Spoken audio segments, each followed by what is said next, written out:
강의가 도움이 되었다면 구독과 좋아요를 부탁드리겠습니다.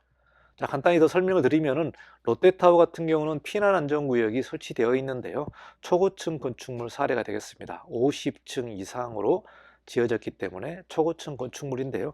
여기서 보시면은 22층, 40층, 60층, 83층, 102층 이렇게 총 5개 층에 걸쳐서 피난안전구역을 설치한 내용이 되겠습니다. 자, 이 그림을 보시면 이제 큰 마트의 그림인데요. 여기서 보시면 지상층에 주차용 건축물이 있습니다. 주차장이라고 얘기하는데 이 부분은 용적률이 제외되고 다만 건축 면적, 즉 건폐율에는 포함이 된다. 이렇게 여러분이 이해하시면 될 것 같습니다. 많은 분들이 지하층이 용적률에 제외되기 때문에 주차 산정에도 제외된다고 우리가 생각을 하는데요. 만약에 이 지하층에 피트니스라든가 음식점이 들어왔을 때 이 부분은 용적률에서 제외되지만 주차 대수를 산정하는, 즉 주차 설치 기준에는 포함이 되기 때문에요. 이 내용을 좀 자세히 염두에 두시면 좋을 것 같습니다.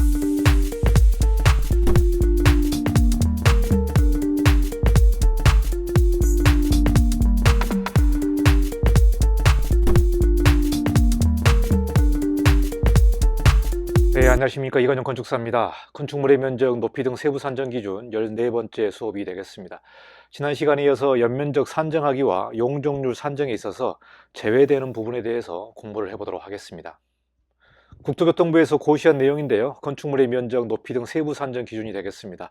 연면적과 용적률 산정에 있어서의 제외되는 면적은 어떤 부분인지 좀 공부를 해보고요. 연면적과 연면적의 합계, 그리고 용적률 산정에 관련된 내용, 또 피난안전구역과 대피공간에 관련된 면적이 용적률에 산정되는지 안 되는지 이 내용을 좀 살펴보도록 하겠습니다. 여러분, 건축물의 면적, 높이 등 세부 산정 기준 고시 파일 21페이지를 보시면은 여러분이 같이 공부를 해볼 수 있겠습니다. 자, 국토부 고시 23페이지에 나와 있는 내용이 되겠습니다. 연면적에 대해서 공부를 해보겠는데요. 우리가 지난 시간까지 건축 면적에 관련된 내용, 또 바닥 면적에 관련된 내용들을 쭉 공부를 했습니다. 자, 연면적은 하나의 건축물 각 층의 바닥 면적의 합계로 한다, 이렇게 나와 있습니다. 각 층별로 바닥 면적을 산정한 다음에 바닥 면적의 합계가 연면적이라고 얘기를 합니다. 자, 여기서 다이어그램을 보시면은 지하 1층, 1층, 2층, 3층 이렇게 3층의 건물이 있는데요. 각 층별로 바닥 면적, 그러니까 1층 100, 2층 100, 3층 100제곱미터라고 가정을 했을 때 이 건축물의 연면적은 총 지하 1층부터 3층까지 다 더하는 면적이 되겠습니다. 그래서 총 연면적은 400제곱미터가 되겠는데요. 우리가 통상 지하층 연면적, 지상층 연면적 이렇게 구분을 하고 그 다음에 다 합해서 건축물의 총 연면적을 산정을 하겠습니다. 자, 그래서 대지에 한 동의 건축물이 있을 경우에 연면적은 건축물 각 층의 바닥 면적의 합계로 한다. 그러니까 우리가 대지에 한 동의 건축물이 있을 경우에는 각 층의 바닥 면적의 합계로 한다, 이렇게 나와 있는데요. 우리가 건축법에서 연면적이 중요한 부분은 뭐냐면 연면적의 기준에 따라서 우리가 계단이라든가 또 피난 계단이라든가 여러 가지 규정이 달라지고 있습니다. 그래서 연면적이 2000제곱미터 이상인 경우에 또 규정이 달라지고요. 그래서 연면적이 중요한 부분이 지상층, 지하층 다 합해서 건축물의 연면적이 일정 규모가 넘어가게 되면은 또 건축의 또 소방의 여러 기준이 달라지기 때문에 연면적이 좀 중요한 부분이 되겠습니다. 그래서 우리가 이제 건축물을 설계할 때 연면적 1000제곱미터 이상이면은 스프링쿨러를 설치해야 되고, 또 연면적 2000제곱미터 이상이면은 대지가 도로에 6m에 접해야 되고, 이런 내용들이 달라지기 때문에 상당히 좀 중요한 내용이 되겠습니다. 그래서 연면적에 관련된 내용이 중요하다. 그래서 이 부분을 계속해서 공부를 해보도록 하겠습니다. 자, 두 번째는 하나의 대지에 둘 이상의 건축물이 있는 경우가 되겠습니다. 좀 규모가 큰 대지에 여러 동의 건축물이 있는 경우를 보겠습니다. 자, 각 동의 건축물의 각 층의 바닥 면적 합계를 연면적으로 하고 각 동 건축물 연면적의 합을 연면적의 합계로 한다. 그러니까 이렇게 A동, B동으로 이렇게 두 개의 건물이 하나의 대지에 신축이 될 경우에 각 동별로 건축물의 바닥 면적 합계를 연면적으로 한다. 그래서 A동 연면적, 비동 연면적 이렇게 하고요. 연면적의 합계, 우리가 건축법에서 연면적의 합계라는 용어를 쓸 때는 A동 연면적과 B동의 연면적을 합한 총 연면적을 연면적의 합계로 하겠습니다. 그래서 A동 연면적은 600제곱미터고요. B동의 연면적은 450제곱미터라고 할 때에 이 대지의 연면적의 합계는 총 1050제곱미터가 되겠습니다. 그러니까 중요한 부분이 건축에서는 대지가 중요하죠. 대지에 건축물이 한 동이 있느냐, 또 두 동이 있느냐, 또 건축물이 큰 부분이 주용도가 되고 부속용도가 되고 이렇게 건축물이 두 개로 나눠질 경우에는 대지를 하나로 보고 건축물의 연면적의 합계는 건축물 두 개를 다 합한 그 내용이 되겠습니다.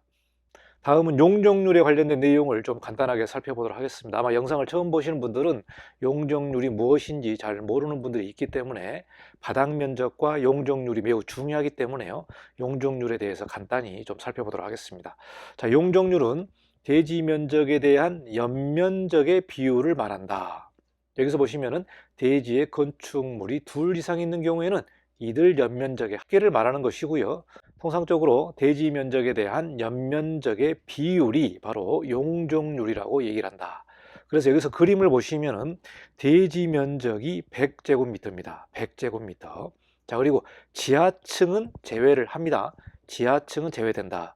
자, 1층이 50, 2층이 50, 3층이 50. 그래서 이 건축물 지상층의 연면적의 합계는 150제곱미터가 되겠습니다. 150제곱미터. 지하층은 용적률에서 제외된다. 지하층은 용적률에서 제외됩니다. 자, 여기서 보시면 대지 면적에 대한 연면적의 비율을 말하기 때문에 건축물의 연면적 150제곱미터 나누기 대지 면적 100제곱미터를 하게 되면 150%가 나오게 되겠습니다. 그러니까 건축물을 지었을 때 그 건축물이 그 대지에서의 용적률이 얼마인지를 계산하는 부분이 이 부분이고요. 자, 거꾸로 얘기해서 우리가 지역 지구가 있는데요. 이 부분이 2종 일반 주거지역이었다면 각 지자체별로 조례가 다 다릅니다만은 서울시 경우에 법에서 용적률을 정해놓고 있습니다. 이게 이제 국토계획법에 관련된 내용인데요.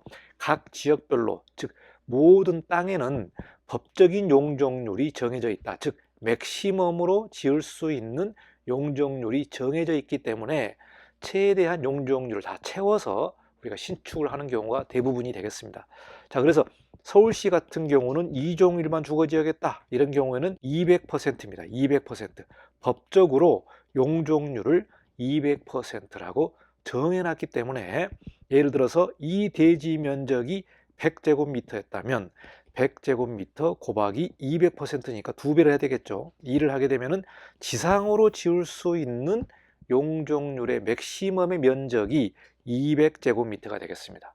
200제곱미터. 그러니까 예를 들어서 이 건축물은 지금 150%만 용적률을 가져갔는데 만약에 2종 일반 주거지역에 있다면 4층까지, 즉 한 층을 더 지어서 200제곱미터까지 지을 수 있는 그러한 땅이라는 거죠. 그래서 땅에 대해서 용적률이 크면 클수록 땅의 가치가 크고요. 상업지역이라든가 근린상업지역이라든가 준주거지역, 중공업지역 이런 지역들은 일반적으로 용적률이 좀 높은 그런 땅이 되겠습니다. 이 부분은 이제 간단하게 용적률을 알기 위해서는 이 건축물의 바닥 면적의 합계, 즉 연면적을 알아야 되기 때문에 제가 간단하게 용적률을 좀 설명드렸습니다. 자, 건축물 바닥 면적 세부 기준에 보시면은 용적률 산정을 함에 있어서 제외되는 부분이 나옵니다. 자, 여기서 보시면 용적률 산정을 위한 연면적은 다음 각 항목에 해당하는 면적은 제외한다. 그러니까 방금 보신 것처럼 건축물 바닥 면적의 합계, 즉 지상층이죠. 지상층 건축물 바닥 면적의 합계를 대지 면적으로 나누게 되면은 용적률이 나오게 되는데 우리가 이제 바닥 면적을 산정할 때에 용적률 산정을 위한 연면적을 또 따지게 됩니다. 그렇기 때문에 용적률 산정에 있어서 제외되는 부분은 어떤 부분인지 세부 기준에 나와 있는데요. 좀 중요한 부분입니다. 자, 여기서 보시면 첫 번째, 지하층의 면적은 용적률 산정에서 제외된다. 여기서 다이아그램을 보시면은 지하 1층, 지하 2층 이렇게 있는데요. 연면적에서 제외된다. 즉 용적률 산정할 때의 연면적에서 제외되는 내용이 되겠습니다. 지상층 같은 경우도 우리가 주차장을 설치하는 경우들이 있습니다. 지상층에 이렇게 1층, 2층, 3층 이렇게 설치를 했는데요. 이 부분도 용적률 산정을 할 때는 연면적에서 제외되는 부분이 되겠습니다. 자, 그런데 건축 면적에는 포함이 되겠죠. 건축 면적에서는 이 지하층 부분에 수평 퇴역 면적으로 보기 때문에 건폐율을 산정하는 건축 면적에서는 포함을 하지만 우리가 용적률 산정을 하는 데 있어서의 바닥 면적은 제외된다. 자, 두 번째는 지상층의 주차용 해당 건축물의 부속 용도인 경우만 해당된다. 그러니까 이 건축물의 부속 용도인 주차장으로 사용하는 경우에만 지상층의 주차용으로 쓰는 면적은 용적률 산정에 있어서의 면적에서 제외되는 부분이 되겠습니다. 그러니까 매우 중요한 부분이죠. 용적률은 대지 면적에서 맥시멈으로 우리가 찾았을 수 있는 지상층의 면적이고요. 또 지하층 같은 경우는 용적률 산정에서 제외되지만 주차 산정을 하는 데 있어서의 면적에는 들어간다. 이런 내용을 좀 우리가 살펴봐야 될 것 같습니다. 많은 분들이 지하층이 용적률에 제외되기 때문에 주차 산정에도 제외된다고 우리가 생각을 하는데요. 만약에 이 지하층에 뭐 피트니스라든가 음식점이 들어왔을 때 이 부분은 용적률에서 제외되지만 주차 대수를 산정하는, 즉 주차 설치 기준에는 포함이 되기 때문에요. 이 내용을 좀 자세히 염두에 두시면 좋을 것 같습니다. 자, 이 그림을 보시면 이제 큰 마트의 그림인데요. 여기서 보시면 지상층에 주차용 건축물이 있습니다. 주차장이라고 얘기하는데 이 부분은 용적률이 제외되고 다만 건축 면적, 즉 건폐율에는 포함이 된다. 이렇게 여러분이 이해하시면 될 것 같습니다. 자, 이 사진도 성수동에 있는 클리오 사옥이라는 건물인데요. 여기서 건축물을 보시면은 3층, 4층, 5층, 6층이 지상 주차장으로 계획을 했습니다. 자, 여기가 1층이고요. 2층, 3층, 4층, 5층, 6층인데 지상에다가 이렇게 주차장을 설치를 했기 때문에 이 부분은 용적률에서 제외되는 부분이 되겠습니다. 건축물을 설계하다 보면은 보통 이제 지하로 주차장을 많이 계획을 하는데 건축물의 사옥에 회의실이라든가 교육장이라든가 이렇게 좀 대형 공간이 필요하다면 불가피하게 지상으로 이렇게 계획을 하는 부분이 되겠고요.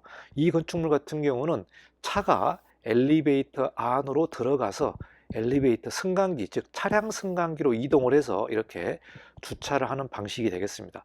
자, 이 부분이 지상층에 설치되어 있는 주차장의 모습이 되겠습니다. 그래서 직접 운전자가 승강기에서 내리면서 이렇게 운전을 해서 차를 주차하는 방식이기 때문에요. 이 부분은 좀 땅이 큰 경우에, 즉 운전자가 차를 가지고 승강기를 타서 3층으로 올라가서 이렇게 내려서 주차를 하는 방식이기 때문에 좀 작은 땅에서는 어렵고요. 대략 한 땅이 한 300평 이상 되는 그런 땅 경우에는 이렇게 지상에다가 주차장을 설치할 수 있게 되겠습니다. 이런 부분은 자주식으로 주차를 설치하는 부분이고요.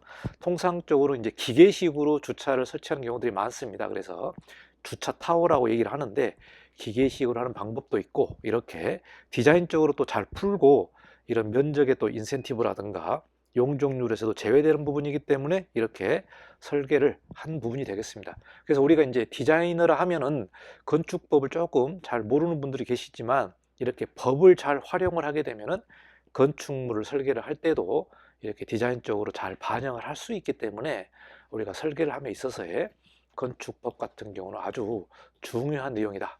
이렇게 여러분에게 좀 부연 설명을 드리겠습니다. 자, 그 다음은 피난안전구역에 관련된 내용입니다. 자, 피난안전구역은 준초고층 건축물과 초고층 건축물에 의무적으로 설치하는 부분인데요. 자, 여기서 보시면은 준초고층 건축물은 30층 이상 50층 미만이 되겠습니다. 이런 경우는 준초고층 건축물인데요. 우리가 서울에서 보면은 대부분이 49층으로 지으려는 부분들이 많습니다. 이 부분이 뭐냐면 바로 준초고층 건축물에 해당되기 때문에 굳이 50층 이상의 건축물을 짓지 않고 49층으로 짓는 이유가 바로 이 준초고층 건축물과 초고층 건축물의 이 경계가 바로 층수다. 이 부분에서 좀 달라지는 부분이 되겠는데요. 준초고층 건축물에서의 피난안전구역은 건축물 중앙부에서 상하 5계층 이내에 피난안전구역을 설치하게 됩니다. 그래서 고층 건축물 보면 이렇게 중간에 이런 피난안전구역을 설치하는 부분인데요. 이 내용은 용적률 산정에서 제외되는 그런 부분이 되겠습니다. 자, 오른쪽에 보시는 부분이 초고층 건축물인데요.